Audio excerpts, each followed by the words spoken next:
सुंदरपुर नाम के एक छोटे से समुद्री गांव में मोहन नाम का एक गरीब मछुआरा अपनी पत्नी राधा और बूढ़ी माँ के साथ रहता था। मोहन की आर्थिक हालत बहुत खराब थी, इसलिए वह रोज सुबह समुद्र में मछलियाँ पकड़ने जाता और उन्हें बाजार में बेचकर अपने परिवार का गुजारा करता था। एक दिन जब मोहन मछली पकड़ने के लिए समुद्र की ओर जा रहा था, तभी रास्ते में उसकी मुलाकात गांव के सबसे अमीर सेठ के बेटे विक्रम से हुई। विक्रम ने पूछा, अरे मोहन, आज भी मछली पकड़ने जा रहे हो? मोहन ने मुस्कुराकर कहा, हाँ विक्रम भैया, यही तो मेरा काम है, मछलियाँ बेचकर ही घर का खर्च चलता है। विक्रम उस दिन खाली था, इसलिए उसने भी मोहन के साथ जाने की इच्छा जताई। मोहन पहले थोड़ा झिझका, लेकिन फिर दोनों साथ साथ समुद्र की ओर चल पड़े। समुद्र किनारे पहुंचते ही विक्रम की नजर वहां खड़ी एक नाव पर पड़ी। उसने पूछा, यह नाव किसकी है? मोहन ने बताया, यह नाव गोपाल काका की है, वे इसी नाव से गहरे समुद्र में जाकर बड़ी मछलियां पकड़ते हैं। विक्रम ने तुरंत कहा, तो आज हम भी इसी नाव से गहरे समुद्र में चलते हैं। मोहन घबरा गया और बोला, लेकिन बिना पूछे नाव ले जाना ठीक नहीं होगा। विक्रम ने कहा, तुम चिंता मत करो, गोपाल काका से मैं बात कर लूंगा। आखिरकार मोहन उसकी बात मान गया और दोनों नाव लेकर समुद्र में निकल पड़े। कुछ दूर जाने के बाद मोहन ने नाव रोक दी और कहा, विक्रम भैया, इससे आगे जाना खतरनाक हो सकता है, हम यहीं मछलियाँ पकड़ते हैं। मोहन ने अपना कांटा समुद्र में डाला और थोड़ी ही देर में एक बड़ी मछली पकड़ ली। यह देखकर विक्रम उत्साहित हो गया और उसने भी कांटा मांग लिया। कुछ देर बाद अचानक उसकी डोरी जोर से खींचने लगी। विक्रम खुशी से चिल्लाया, मोहन, लगता है बहुत बड़ी मछली फंसी है। लेकिन अगले ही पल मछली ने इतनी ताकत से खींचा कि विक्रम समुद्र में गिर पड़ा। मोहन उसे बचाने के लिए तुरंत पानी में कूद गया और उसका पैर पकड़ लिया। मोहन चिल्लाया, विक्रम भैया, कांटा छोड़ दीजिए। लेकिन लालच में डूबा विक्रम बोला, नहीं, इतनी बड़ी मछली मैं नहीं छोड़ूंगा। तभी दोनों ने देखा कि कांटे में फंसी मछली साधारण नहीं बल्कि पूरी तरह सुनहरी थी। अचानक उस मछली के शरीर से तेज पीली रोशनी निकली और दोनों की आंखें चौंधिया गईं। कुछ ही क्षणों में दोनों बेहोश हो गए। जब मोहन की आंख खुली तो उसने खुद को एक अनजान जमीन पर पाया। पास ही विक्रम भी बेहोश पड़ा था। मोहन ने उसे जगाया और दोनों ने आसपास देखा तो हैरान रह गए, क्योंकि वहां की जमीन, पेड़, पौधे और पत्थर तक सोने के बने हुए थे। विक्रम की आंखों में लालच चमक उठा। उसने कहा, मोहन, हम अमीर हो गए। यहाँ इतना सोना है कि हमारी 7 पीढ़ियाँ आराम से रह सकती हैं। लेकिन मोहन को उस रहस्यमय जगह से डर लग रहा था।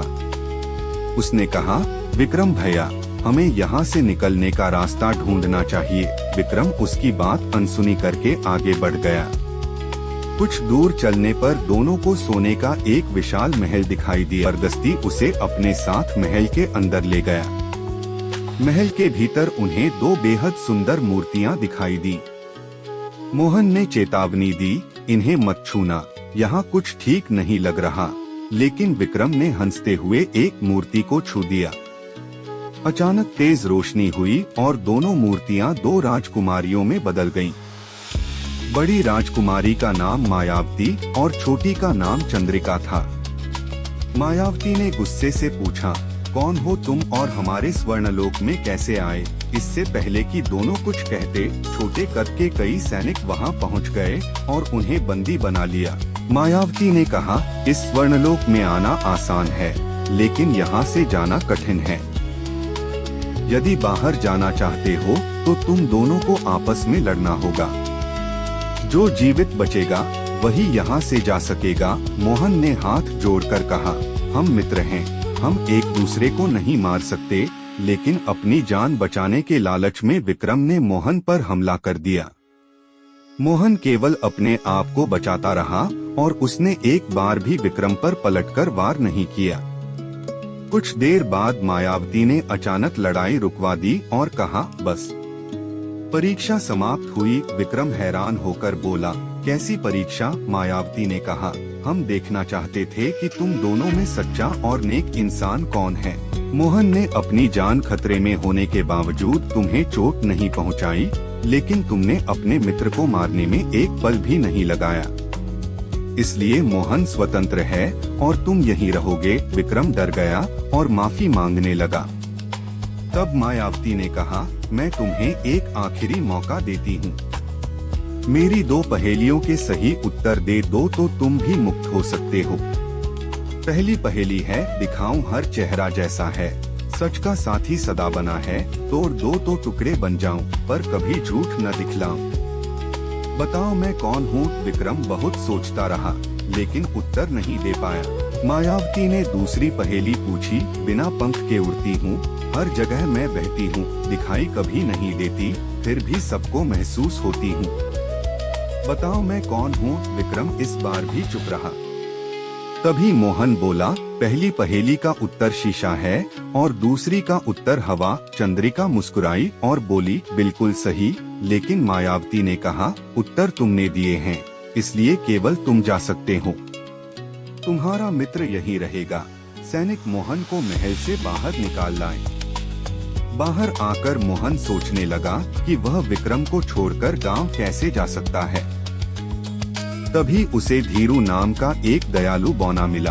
धीरू ने बताया कि वह भी कभी सामान्य इंसान था, लेकिन मायावती ने जादू से उसे छोटा बनाकर अपना सैनिक बना लिया था। उसने कहा, मायावती इस स्वर्णलोक में आने वाले लोगों को हमेशा के लिए अपना गुलाम बना लेती है। अगर जल्दी नहीं की तो तुम्हारे मित्र का भी यही हाल होगा। मोहन ने तुरंत कहा, मुझे विक्रम को बचाना है। धीरू ने उसकी मदद करने का फैसला किया। दोनों एक गुप्त रास्ते से महल में पहुँचे और एक जादुई पत्ता जलाकर उसके धुएं से पहरेदार। अंदर जाकर मोहन ने देखा कि विक्रम को भी जादू से बौना बना दिया गया था। धीरू ने मोहन को एक जादुई शीशी दी और कहा, इसे अपने मित्र को सुंघाओ। मोहन ने वैसा ही किया और कुछ ही क्षणों में विक्रम अपने असली रूप में लौट आया। विक्रम की आंखों में आंसू आ गए। उसने मोहन को गले लगाकर कहा, मैंने तुम्हें मारने की कोशिश की, फिर भी तुम मेरी जान बचाने लौट आए। मुझे माफ कर दो। तभी मायावती वहां पहुंच गई और क्रोध में बोली, तुम लोगों ने मेरे महल में घुसने की हिम्मत कैसे की? उसने अपने सैनिकों को हमला करने का आदेश दिया। तभी चंद्रिका सामने आकर बोली, दीदी बस कीजिए, कब तक निर्दोष लोगों को गुलाम बनाती रहेंगी? हमारे माता पिता भी आपके बुरे कर्मों के कारण श्राप से मूर्तियां बन चुके हैं, फिर भी आपने कुछ नहीं सीखा। मायावती ने गुस्से में अपनी बहन को भी चुप रहने को कहा और मोहन तथा विक्रम पर जादुई तीर चला दिए। सही समय पर चंद्रिका उनके सामने आ गई और उसने अपने जादू से तीरों को रोक लिया। चंद्रिका की आंखों में आंसू थे। उसने कहा, मुझे क्षमा करना दीदी, लेकिन अब मैं तुम्हें और निर्दोष लोगों पर अत्याचार नहीं करने दूंगी। उसने एक जादुई पत्थर मायावती को छुआ दिया और मायावती उसी क्षण सोने की मूर्ति में बदल गई। इसके बाद चंद्रिका ने अपने जादू से सभी बौने सैनिकों को मायावती के बंधन से मुक्त कर दिया। जिन लोगों को वर्षों पहले छोटा बनाया गया था, वे अपने असली रूप में लौट आए। धीरू भी सामान्य इंसान बन गया। चंद्रिका ने मोहन और विक्रम से कहा, तुम दोनों चाहो तो यहाँ से जितना सोना ले जा सकते हो। विक्रम ने चारों ओर फैले सोने को देखा, फिर मोहन की ओर देखकर बोला, नहीं राजकुमारी, मैंने आज समझ लिया कि लालच इंसान से उसका विवेक और रिश्ते दोनों छीन लेता है। मुझे सोने से भी कीमती एक सच्चा मित्र मिला है। मोहन मुस्कुरा दिया। चंद्रिका ने दोनों को समुद्र किनारे वापस भेज दिया। जब वे गांव पहुंचे तो सभी उन्हें देखकर खुश हुए। घर पहुंचने पर मोहन ने देखा कि उसके कपड़ों पर स्वर्णलोक की थोड़ी सी सुनहरी मिट्टी लगी हुई थी। उसने वह मिट्टी बाजार के सुनार को बेच दी, जिसके बदले उसे इतने पैसे मिले कि उसका परिवार गरीबी से बाहर आ गया। विक्रम ने भी अपने घमंड और लालच को हमेशा के लिए छोड़ दिया और मोहन का सच्चा मित्र बन गया। उस दिन के बाद दोनों ने जीवन में कभी गलत रास्ता नहीं चुना, क्योंकि वे समझ चुके थे कि दुनिया का सबसे बड़ा खजाना सोना नहीं, बल्कि सच्ची मित्रता, दया और इंसानियत है।